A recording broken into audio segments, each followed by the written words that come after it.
Alright, so the goal of this PowerPoint is to present the solution of this workshop. So we'll have mainly two parts. We're going to have the solution of basically VXmodel, and after that we're going to have the solution if you were doing it in SolidWorks. So we're not going to show you everything in SolidWorks, but I'll show you a little bit what needs to be done. Alright, so let's begin with the VXmodel with the mesh preparation. So the first step was to clean the mesh. So that was a step that was already done, and usually when you've got something to remove, like unwanted data, a table, isolated patches, you want to have a clean mesh. And after that, the second step that is really important is align the mesh. So what we asked you was to reproduce this alignment. So we're just going to check with the video what we've been doing. So first of all, cleaning the mesh, you can use the frame selection tool like the similar normal. You just after that click on connect. I quite like to use the reverse selection to remove all these edited patches. Now if I want to create the alignment using the bottom flange, I'm just creating a plane, and after that I'm creating a second plane perpendicular to it, and afterwards I'm using a cylinder. I'm just using a bigger length, so easier to cut in SolidWorks afterwards. After that I just have to match the plane 1 with X, Y. As you can see, I flipped the normal, and if you want to stop the video if it's going too fast, I'm just talking to presenter, you can click in if you're in a presenter view mode, you can click on directly on the video. It will stop, and if you click again it will just keep going. So you're just matching the cylinder with the z-axis, and after that you're filling up for the third constraint. Alright, so you can see the result, so all the view and the isometric at the end. Alright, so that was pretty easy for the clean mesh and aligning the mesh. Now let's see the steps for the reverse engineering workflow. First of all, we want to create some entities for the three flanges. So basically we needed to create planes, cross-section, and also having the position of the centers of the holes. So we ask you for three different methods, so one with the cylinders, other with the circles, and the last one with cross-section. Alright, so if we check that, we already have some planes created on the first flange. So I'm just going to hide this cylinder and plane. I'm just going to create another plane, and if you're in the design intent, what is important to do will be to create this plane parallel to the first plane, and that's where you're going to check in the constraint the orientation checkbox, and you want it to have it with the derived entity the same normal, so same orientation. So with that option, you're sure that those two planes are going to be parallel. After that, I'm just going to create a cross-section using either plane 1 or plane 3. Just going to offset it quite in the middle of the flange, and you just create it. So that's the first method with the cross-section. I've got all the hole position, and in SolidWorks I'll be able to basically extract those circles and to redraw them in my sketch. For the second flange, one same thing. So the second plane, I'm just going to make it parallel to the first one. After that, I still need to do the profile, because I want to extract not only the hole but the contour of that flange. And the second technique that I've used was creating circles. So first of all, if you want to create circles, there's different methods like intersecting the plane with a cylinder. But the easiest one will definitely be to create a circle using a constraining plane. Here's my plane 4, and I'm just going to select you see I've just checked the keep constraint filter and parameter setting, and after that I'm just selecting the data inside those holes, and the data will be projected into the constraining plane, so it will create really nice circles. For the last flange, same kind of technique, so you always take the biggest plane to create the first plane, and the second one you want to make it parallel. The last one will be to create once again create a cross section, and after that you want to create parameters. So you can increase the length, so you're sure that the those one will be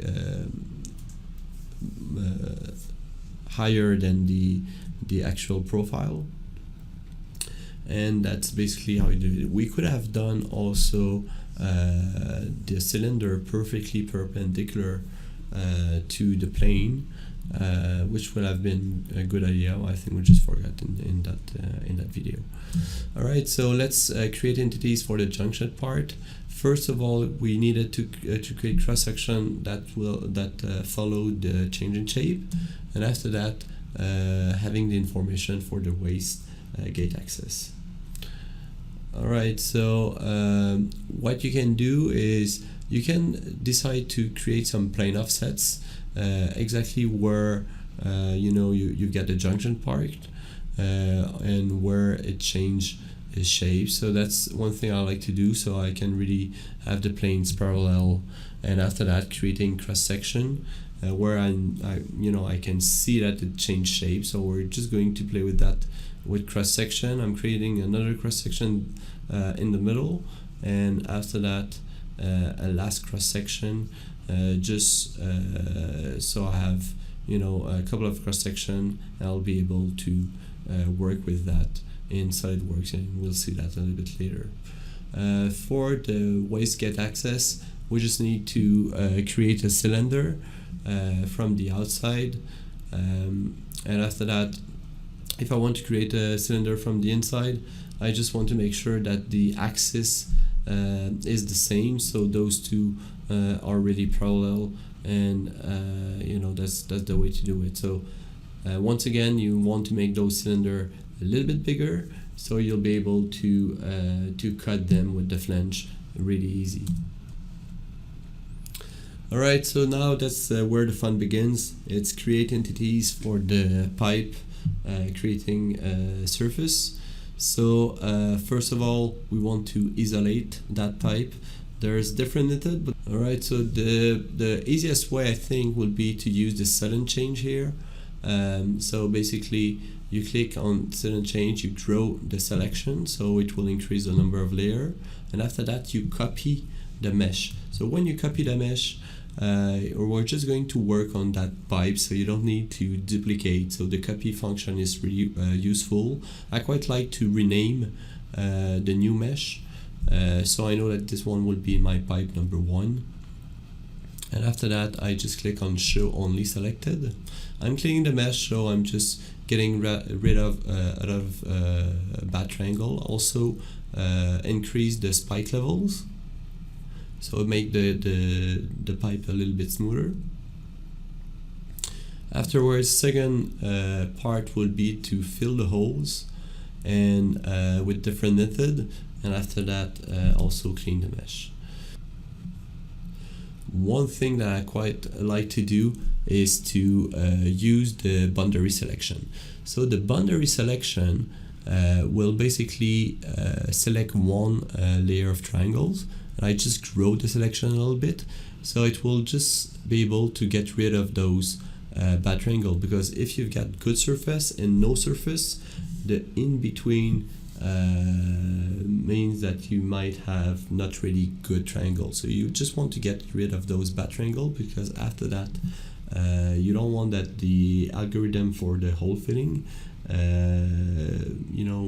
use those bad triangle to fill the hole.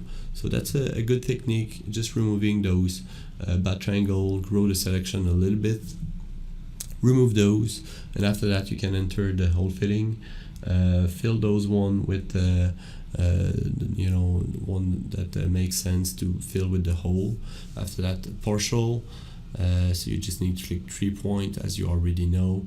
You can also use the bridge. I quite like to use the bridge just to connect two parts of the pipe. And after that, I just keep going and fitting the hole really nice and easy. So that's the first part. Sometimes I'm going to fill that hole partially, but you see that the second one has really bad triangle, kind of inverted. So I sometimes just like to increase the smooth boundary layers, so often the result come really good afterwards. I'm just checking if I've got weird triangle. I only had one, so I'm just cleaning the mesh really easy. Doesn't take a long time. Alright, third method was in the bonus. I ask you to trim the boundaries and after that extrude them. So there's different way of trimming the boundaries. What I'm just doing here is, I've been creating a lot of planes in the first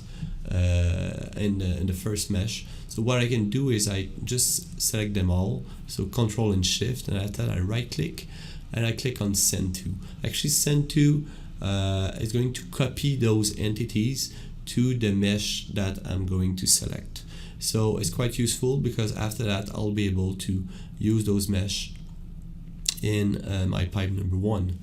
So if I'm using cut mesh, I can use the plane number 2, flip the normal, having a preview, make a really clean cut. The second one I do quite the same. I can resize in the 3D viewer my my plane, looking for the preview, flip the normal, click on OK. So you see I've got really kind of nice boundary.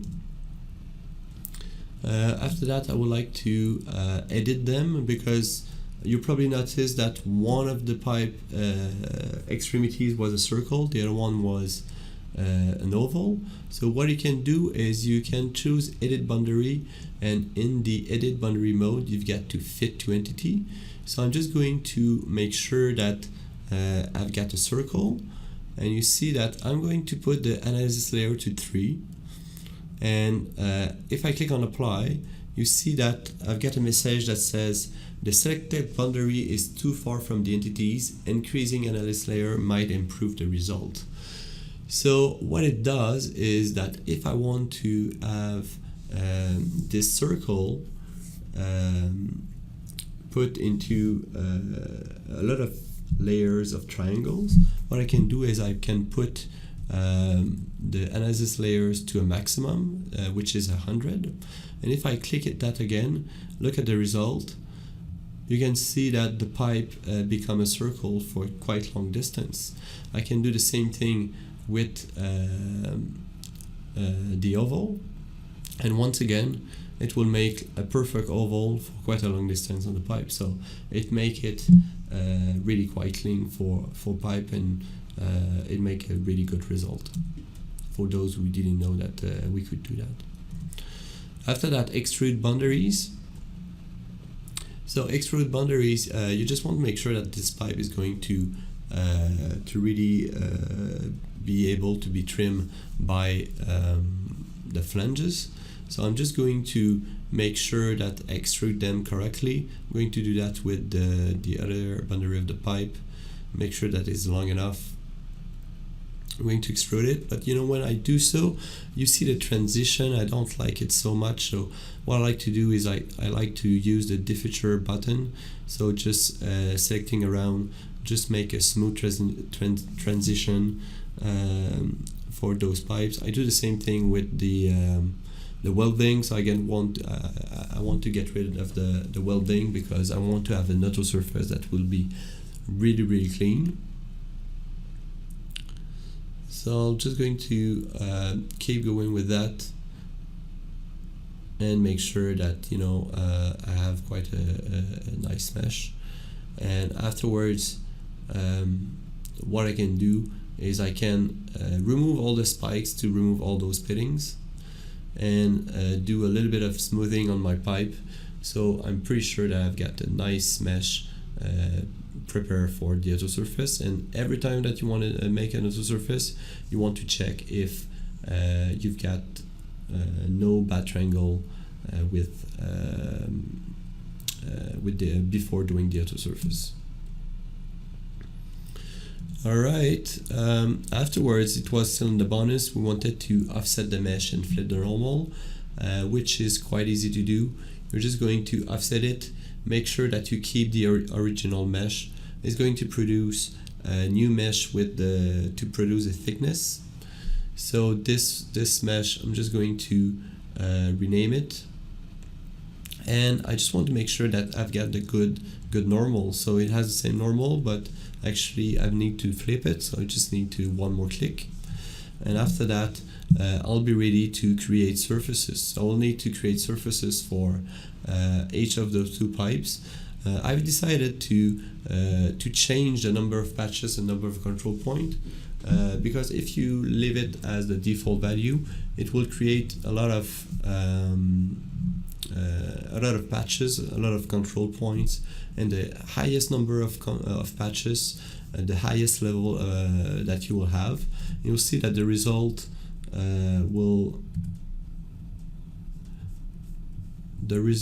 will be quite clean, even if I've got only 1,000 patches, which is quite a lot. So you see that it's quite enough. Just remaining the pipe. I'll do the same with the other pipe. I'm just going to show the result because that's the patches, but you can also see in the details the shaded wireframe, so you'll be able to see all the number of control point that you have, because basically if you've got 8 control point, that means that you've got 8 control point on one side, 8 control point on one side, so each patch will have 8 by 8 will be 64 little patches within one big patches. So that's why you're really close to the mesh with that technique. Alright, so second technique to do a pipe and creating surface will be using a guided curve and creating some loft in SolidWorks. So first we need to isolate the pipe, so it will be the same technique using the sudden change, or you can basically choose whatever you want, but that's the one that I prefer. And after that we're going to create a curve on the outside. So this one, I'm just going to use a free curve. I'm just going to click and try to be constant with that 3D mesh. And when I'm finished, I'm just click on create. So as simple as that. Next step will be to create some cross section following the curve.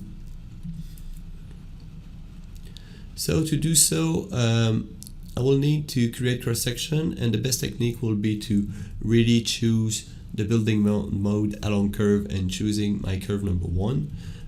What I can do is I can choose offset and have different count. You can also do the pick point method that I've shown to a couple of you and that I prefer, and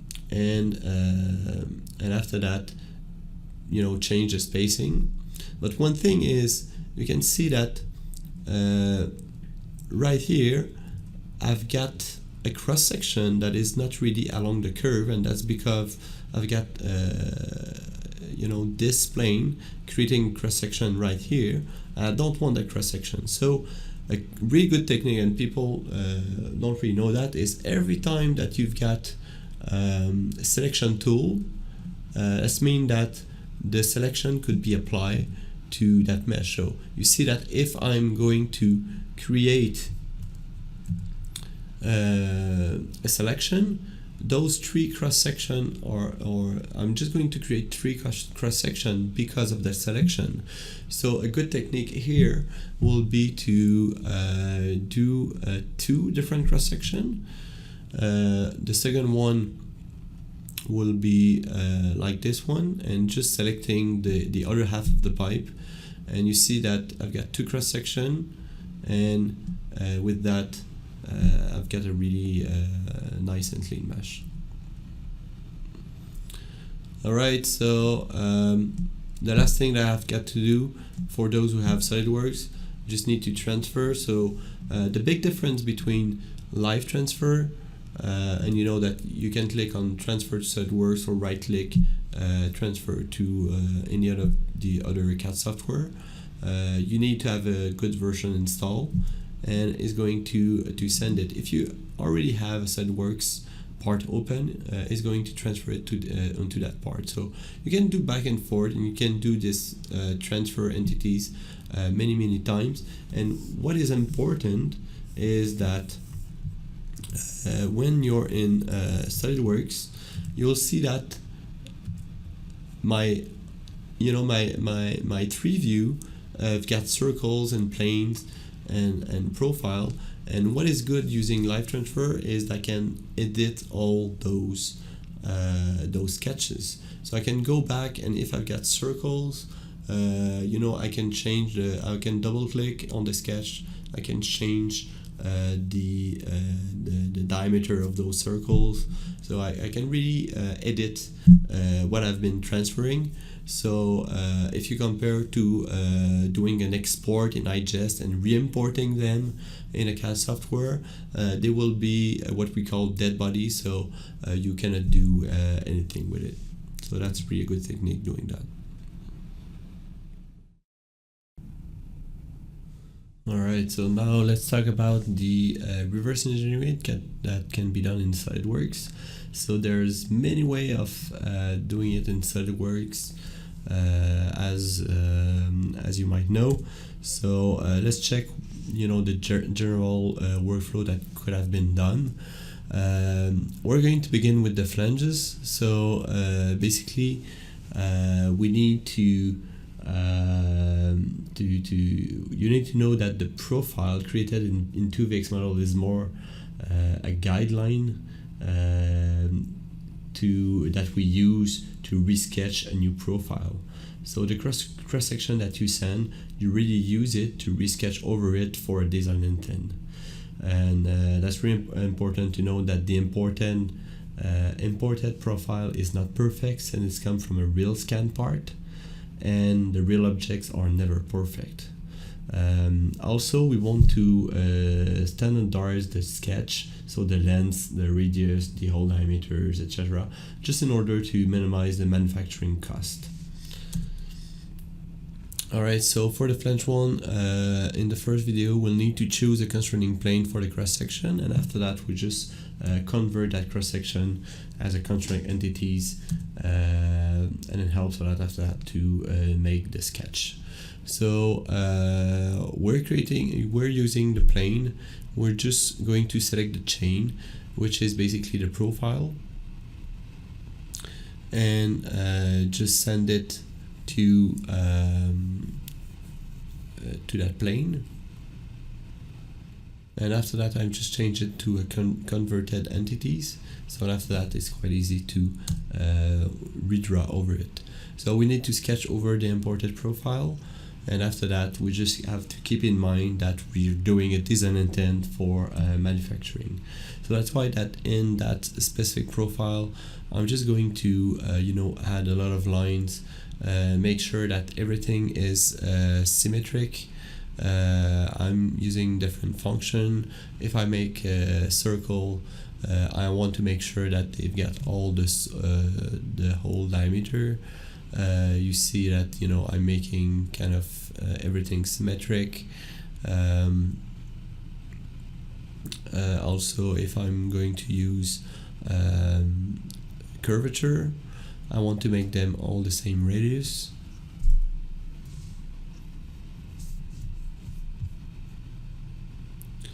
and you just keep going and so on. So I just copy that section of the profile. Also going to create different circle. I'm just going to create a mirror of that part. There you go.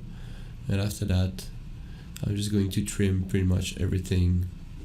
And you can see that, you know, sketch over a profile is quite a long process. So you just want to make everything perfect, everything the same size. There's a lot of back and forth. Sometimes you do something, and in the tree view, a little bit later, you will see that you will need to change a sketch if you want to make a fillet pass, something like that. So a lot of works, of course.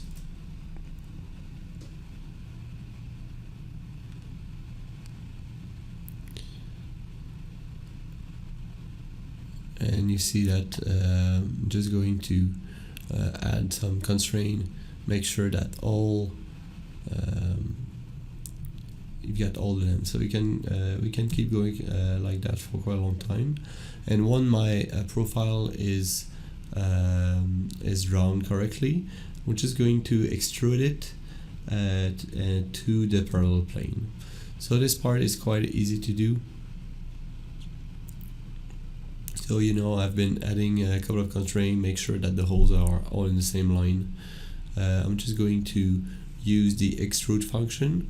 I could extrude it, you know, the longer I want, but I'm going to use up to surface and choose the second parallel plane that I've created in VXmodel, so I'm sure that my extrusion is perfect and it fits with the good length or the good thickness of that flange. Alright, so we need to repeat the same kind of operation with the two other flanges. You know, I'm going to do it a little bit quicker in that way. This one had a circle extracted from VXmodel, so that was quite easy. Only draw the circle, the contour of that flange. The other one also been created the same way, and you see that, you know, I've got three solids for the three flange. I will say that the parametrics entities are usually the easiest one. Maybe not often, not all the time, but in that case, the flanges were more easy to do than, let's say, that the junction part. All right, so next step is we needed for the junction part to use the transfer entities, and to create that special part, we need to have an extrude function that we just cover, but also we'll need to do a loft in order to create a solid that has a changing shape. So it starts a little bit bigger, then gets smaller. Again, from the imported profiles and plane, we start by resketching the perfect profile, and after that we use the different profile to merge them all together. Alright, so from VXmodel, if you already work in a flange, you can start, you can work once again in Vix inspect and just send it if the part is open in SolidWorks. We'll just come over.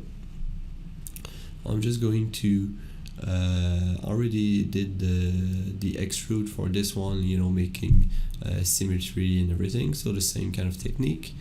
The second one will just be to from the cross section to draw the other profile, this one. So I already did that one, and you see I've been using the loft function. So from one profile to the other one, the loft function will just make sure that you've got a good transition between those two sketch, and after that I'll just keep going, and that will create a solid at the end. The wastegate access, pretty easy. We start from a cylinder. When you send it to SolidWorks, it comes to a solid. So a really good way of doing it is to take that cylinder, remove the two faces from SolidWorks, and after that we're just going to add the thickness from that surface. So we just going to offset the surface, set the good dimension. Here we're going to do the same as for the pipe, so 1.25 from the inside. And after that I just want to extend the surface. Since I'm going to trim it with the flange, I'm just going to extend the surface from the inner pipe.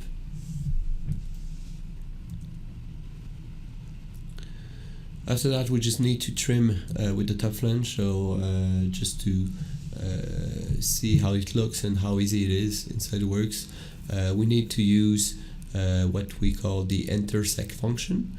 So we just choose everything that is going to be cut all together. I just after that says region to keep, and after that I'm just going to hide that, and you see that I've got my flange with trim perfectly.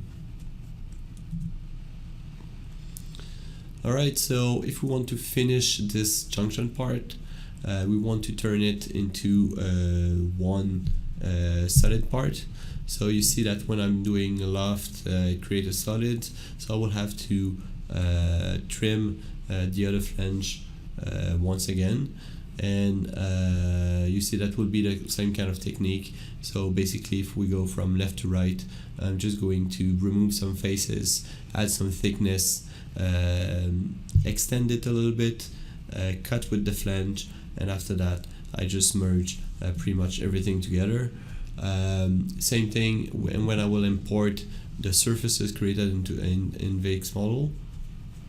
I will just use them to trim the solid because I made them a little bit longer, and basically just make sure that they all connected and merged correctly.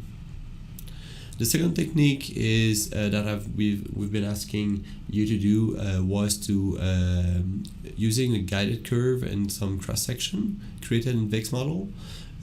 If we do that technique, there's a little bit more work to do in SolidWorks because we didn't have much work to do in VXmodel.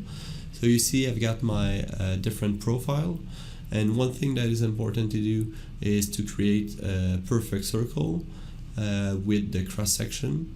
And the other thing right here is that if you want that a loft work properly, you will need that the guided curve and the profile touch. If they don't touch, it's not going to work. So I just make sure that the line and the cross section will all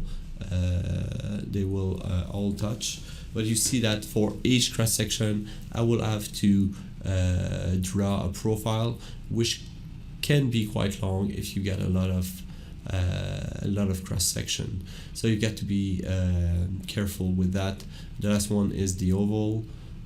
Just creating it, make sure that it touch a curve, and after that I can do the loft using the guided curve. Make sure that it goes from one section to the other, and the pipe will be created just like that. After that, for the second method, basically we're just going to create some thicknesses and extension, and we're going to trim the solids and put all the surfaces together. So that's two techniques that we've seen for the pipes, but there's another one which is really useful.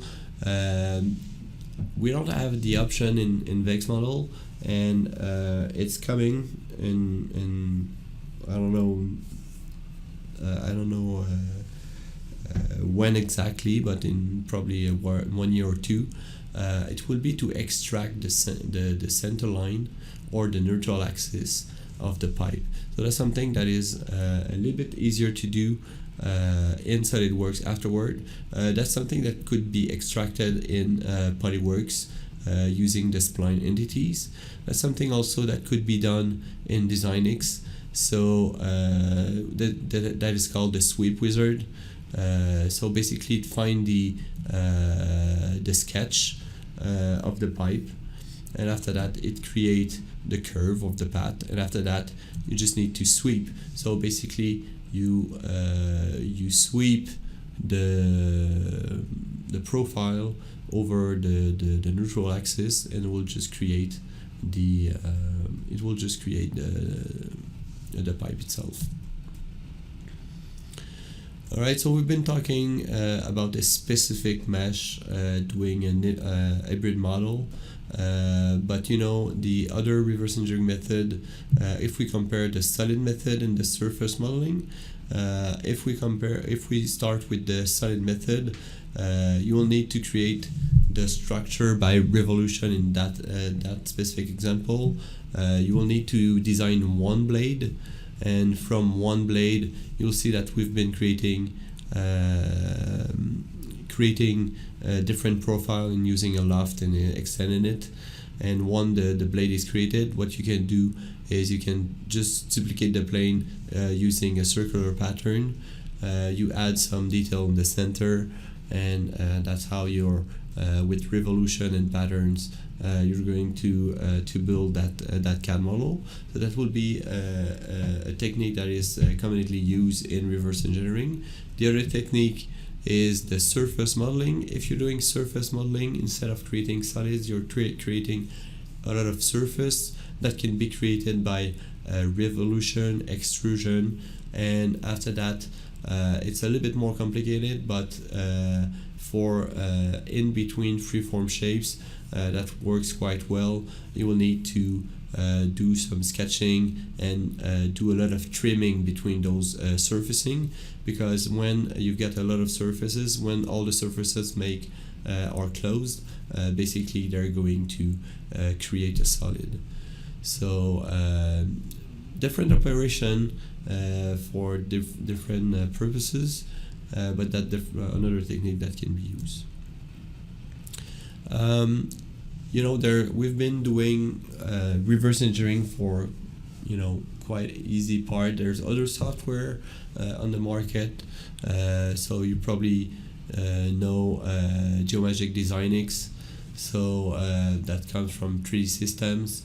That's really in between, you know, beginning reverse engineering. You can do a lot of things. I find it personally that it works quite well, but there's also higher level with more function. Katia will be probably the high end of the reverse engineering tool. You can really select the form, and you know, you can do pretty much everything you need in that software. So I just wanted to mention that. If we come back to the workshop overview, in VXmodel, what we've been doing, the two first steps was to clean and align the mesh. After that, we just extract the mesh information for all the parametric entities for the flanges and all the information to create surfaces of the pipe. After that, you only transfer the entities to SolidWorks using the live transfer, because you can edit all the sketch after that in SolidWorks. And after that, when you've got all the information extracted, you begin to build a 3D CAD model with sketches over some profile. In Design 10, you just want to make them perfect. You adding some constraint, doing some extrusion, playing with surfaces, offset them, and after that you just need to merge pretty much all the solids together, add fillets, and you'll have your final model. So in conclusion, you know, there's no magic button doing the reverse engineering. If you want to do reverse engineering, basically you need to do some work, and that's not easy work. That's hard work and takes a long time. Alright, so thank you very much for your time, and hope that you enjoyed this workshop.